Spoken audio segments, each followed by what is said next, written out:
12월 5일 금요일 복음 이끄는 일상 시작하겠습니다. 오늘 제목은 하나님의 공급을 기억하십시오라는 제목입니다.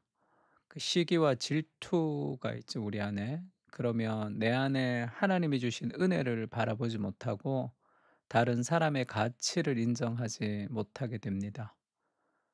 그 수학을 잘하는 친구가 있고 이제 영어를 잘하는 친구가 있으면 수학 100점 맞으면 엄마 기분 좋겠죠. 또 영어 100점 맞으면 이 친구가 엄마는 기분 좋겠죠.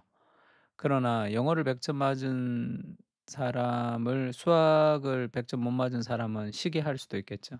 그러니까 하나님의 관점으로 세상을 바라보는 것이 좋습니다.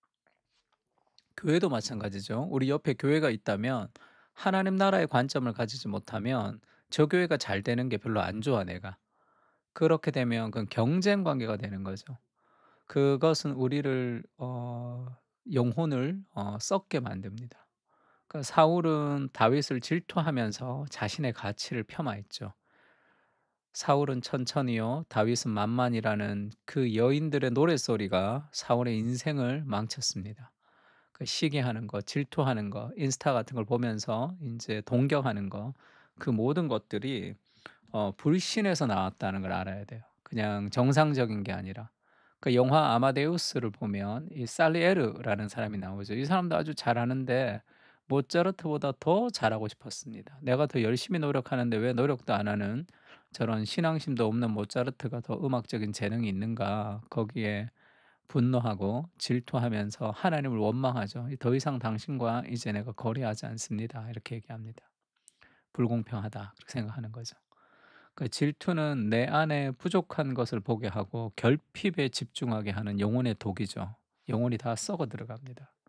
인생이 망하게 되는 가장 중요한 마귀의 어떤 덫이 있다면 시기와 질투죠. 이런 시기와 질투에서 벗어나려면 하나님의 무한한 공급하심을 신뢰해야 됩니다. 우리가 시기하고 질투하고 자기 자신에 대해서 우리가 굉장히 부정적으로 생각하는 것은 그것은 단순한 문제가 아니에요. 하나님을 신뢰하지 못하는 불신의 문제입니다. 하나님의 무한한 공급하심을 신뢰하지 않는 거죠. 내가 내 인생을 살아가야 된다. 내 인생의 행복은 내가 책임져야 된다. 그것은 하와에게 다가왔던 마귀의 시험과 똑같은 거죠. 하나님을 배제한 세상의 방식은 늘 우리를 부족의 심리로 몰아가죠. "너 부족해." 광고가 뭐죠? "너 부족해. 이거 있으면 행복해져." 그게 광고잖아요. 그래서 뭐 예쁜 연예인들이 나와서 화장품 선전하기도 하고 멋있는 어떤 연예인이 나와서 막 열심히 운동하기도 하고 그러잖아요. "이거 먹으면 또 이렇게 하면 저렇게 된다.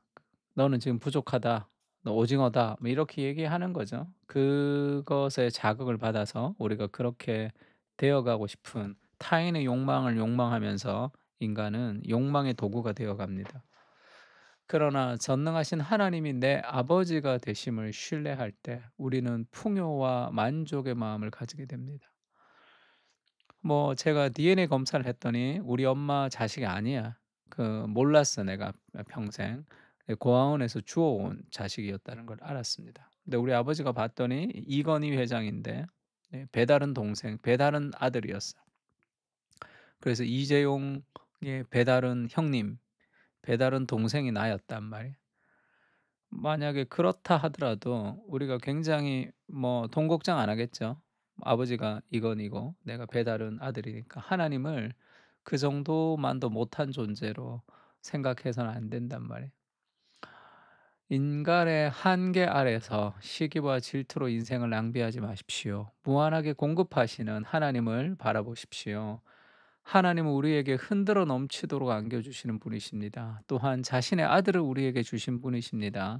어찌 그 아들과 함께 우리에게 모든 것을 주지 않겠습니까? 그러면 기도하면 하나님 돈 줍니까? 그 얘기가 아니잖아요. 기도하면 돈도 주실 수 있죠. 염려하지 않고 하나님의 공급하심을 신뢰하라는 거예요. 가장 행복한 삶을 살게 합니다. 하나님께서 내 인생의 최고의 가치를, 그러니까 내가 그런 염려에서 벗어날 때 내 인생에 여러 가지가 좋은 일들이 생길 수 있는 거죠. 하나님 앞에서. 나의 하나님이 그리스도 예수 안에서 영광 가운데 그 풍성한 대로 너희 모든 쓸 것을 채우시리라. 이것을 좀 믿어야 됩니다. 믿고 믿음으로 우리가 살아가야 되죠. 하나님이 나의 공급자가 되신다는 것을 좀 신뢰해야 되죠. 너희 중에 누가 염려함으로 그 키를 한 자라도 더 할 수 있겠느냐? 우리가 하나님의 공급하심이 끊어지면 늘 염려와 불안과 두려움이 우리를 이끌어가게 됩니다. 그런 우리를 이끌어가는 삶의 동력이 있는 거죠. 그것이 결국 염려와 불안과 두려움이라면 절대 우리가 원하는 곳으로 우리가 갈 수 없습니다. 예수님이 그렇게 얘기하죠. "야 왜 염려하느냐? 그 염려함으로 네가 그 키를 한 자라도 더 할 수 있느냐?" 그렇지가 않잖아요. 그거는 하나님을 신뢰하지 않는 불신의 문제와 연결됩니다. "돈을 사랑하지 말라. 그리고 있는 바를 족한 줄로 알아." 우리 만족과 자족이 필요하죠. 그가 친히 말씀하시기를 "내가 결코 너희를 버리지 아니하고 너희를 떠나지 아니하리라." 인생에서 우리가 돈을 사랑하지 않는 거는 돈이 풍성해져야지 사랑하지 않는 것이 아니라 받은 바를 족한 줄로 아는 것은 돈이 많아야지 내가 족하다고 생각하는 것이 아니라 하나님이 나를 결코 버리지 않고 하나님이 나를 떠나지 않을 것이라는 그런 영혼의 확신이 우리에게 자족하게 합니다. 틴 켈러의 표현 중에 이런 표현이 있어요. worry 이게 염려하고 걱정하는 것은 is not believing God 하나님을 믿지 않는 것이죠.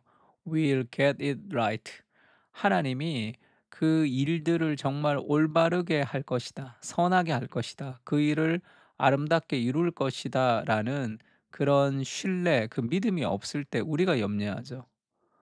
지금은 힘들지만 지금은 보이지 않지만 하나님이 우리의 인생을 우리의 가정을 하나님이 내 인생을 내가 알 수 없는 방식으로 결국은 가장 아름답게 인도하실 것이라는 그 신뢰가 오늘의 고난 속에서도 소망을 가지게 한다면 염려는 그것을 배제하는 거다. 아주 심각한 범죄라는 것을 알아야 됩니다. 늘 염려하는 게 습관이다 이렇게 생각하지만 늘 염려하는 사람의 마음속에는 신앙이 별로 없는 거예요. 하나님에 대해서 신뢰가 없습니다. 그냥 성경 읽고 기도하는 거예요. 근데 믿지를 않는 거예요. 내 인생의 그런 통제를 내가 놓고 싶지 않는 그런 심각한 자기중심성이 있기 때문에 늘 염려하는 겁니다. 그러니까 염려하는 사람치고 하나님을 신뢰하며 인생의 모험과 도전하는 사람이 어디 있겠습니까? 그래서 그 염려가 자신을 묶기 때문에 믿음으로 한 걸음도 나갈 수 없습니다. 환경이 좋아져야지만 내가 이것을 하겠다. 그런 굉장한 불신, 결국 내가 하나님의 자리에 있는 것. 그게 염려입니다. 하나님이 아름답게 인도하지 못할 거야. 그렇게 믿는 거죠. 그리고 비트니스가 뭐지? 쓴뿌리라 그러죠. 아주 그런 어떤 마음의 쓴뿌리를 가지고 있는 그런 사람들은 이제 believing God 하나님을 믿는데 God is wrong 그것을 하나님이 잘못했다고 믿는 거예요. 그때 이제 마음에 쓴뿌리가 있는 거죠. 하나님에 대한 원망 그리고 하나님에 대한 어떤 그런 심각하게 그런 그 왜곡된 마음을 가지고 있는 사람들이 있습니다. 하나님이 그러면 안 되지 나한테. 하나님 우리 집에 그러면 안 되지. 그거는 신앙이 아니라 신념이라고 얘기했죠. 그래서 그런 마음의 쓴뿌리가 있기도 하고 우리 삶에 그런 많은 염려가 있기도 하는 것은 하나님의 역사와 큰 하나님의 세계에 대해서 우리가 불신하는 거죠. 그것은 회개해야 될 그런 문제입니다. 그냥 넘어가야 될 문제가 아니라. 예수님이 그렇게 얘기하죠. "주라 그리하면 너희에게 줄 것이니 곧 후히 되어 누르고 흔들어 넘치도록 너희에게 안겨 주리라." 붙들고 있는 게 아니에요. 나눠 주는 겁니다. "그래하면 너희에게 준다. 후히 되어 누르고 흔들어 넘치도록 너희에게 안겨 주리라." 굉장한 말씀이죠. 그래서 무언가를 얻으려고 노력하는 인생이 아니라 나누려고 노력하는 인생이 되는 것이 좋습니다. 시간과 물질과 우리의 인생을 하나님을 위해서 드리고 사람을 위해서 사용할 때 그때 우리 인생에 더 풍성한 것을 하나님이 공급해 주시는 거예요. 불안과 두려움으로 시기와 질투로 결핍된 인생에 집중하지 않게 하시고 하늘을 바라보게 하옵소서. 내 아버지가 되시는 하나님의 공급하심을 바라보게 하시고 기도하며 담대함을 회복하게 하옵소서. 우리는 이 땅의 결핍을 채우기 위해 태어난 존재가 아닙니다. 세상에 빛을 비추는 하나님의 사람들로 살아가게 하옵소서. 아멘. 눈에 보이지 않아도 하나님을 좀 신뢰하면서 그렇게 좀 담대하게 좀 살아갔으면 좋겠습니다. 그래서 기도의 시간이 필요하죠.